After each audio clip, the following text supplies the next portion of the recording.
Joining me on the phone is the former director of the CIA and the NSA, General Michael Hayden. Sir, thanks for joining us. What is your response to former CIA Director Brennan losing his security clearance and the White House, the Trump White House, singling you and others out as possibly being next? So two elements there. The first is disappointment, all right? Now look, John's been very harsh in his language, and even John knows that it's been at the personal level against the president, but that's just reflecting the deep feelings that John has about the issue, and one expects the president to be the president at all times. And so over there, it's disappointment. But over here, I mean, the way that Sarah Huckabee Sanders rolled this out was almost in a tone to be threatening to the rest of us. In other words, it looks to me like an attempt to make us change the things we are saying when we're asked questions on CNN or other networks. And frankly, for those of us who appear routinely on air, it's not going to have that effect. I certainly try to be respectful for both the office and the person of the president. But, you've got to tell the truth. And if something's not right or not true, you've got to point that out. And that implied threat isn't going to change what I think, say, or write. The White House said today that John Brennan was being penalized for, quote, erratic conduct and behavior. What's your response to that? I'm sorry. Again, I do try to make this not personal. But if our standard for having a clearance is avoiding erratic behavior, we've got a lot of other folks we need to look at. You seem to be suggesting, and I'm reading into this, that President Trump has erratic behavior. Absolutely. I mean, look, the president may or may not tell the truth, all right? But you cannot question that he is authentic, that what he tweets or says is what it is he feels at the moment. And that's exactly what's going on with John.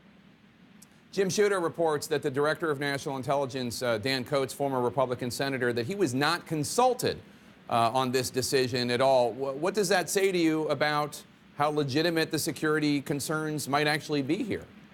Yeah, after this started a couple of weeks back, I had the thought as to what the agencies would do about what had been threatened at that time, because, they have to do things for cause. They just can't make stuff up. So that's the first I've heard that the DNI wasn't consulted, but that's absolutely consistent with my instincts when I first saw the reports of the press conference. But I have to quickly add, this is the president's call. He has absolute authority on this, and so you can't appeal his right to make this decision. I just think, well, let me put it to you this way. I think it's bad for him, not just for some of the other folks who may be involved. How is it bad for him? But, I mean, the dignity of the office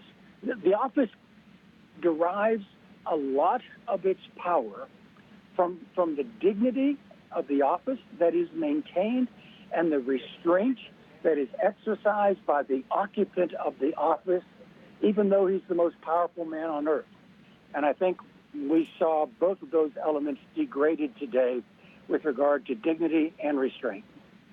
But what do you make of the fact that Lieutenant General Michael Flynn, who pleaded guilty to lying to the FBI, he is not on this list for recrimination, but it is rather a list of mostly Democrats, but also some Republicans who have criticized the president? Yeah, so when you go back to the first announcement, Miss Sanders talked about people like me monetizing our clearance. Now, I'm not exactly sure what that means, but to the degree it means anything, it's a big club. There are an awful lot of former officials who because they continue to have a clearance, are able to contribute in very positive ways that other folks can't. And so the fact that she singled out this group, at that time it was 6, for monetizing their clearances, but not including anyone else, told me it had nothing to do with the so-called monetization. It had everything to do with they wanted us to be quiet or to at least punish us for criticizing the president. To bring two stories that are current full circle and to touch one another, it's almost as if they wanted us to at least implicitly sign a no disparagement agreement. That's funny.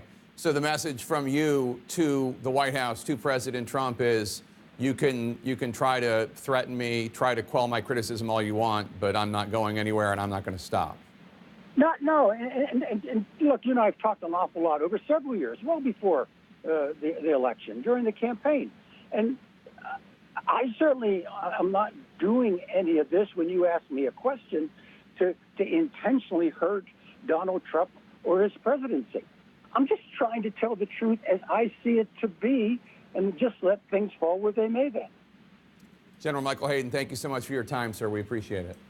Thank you.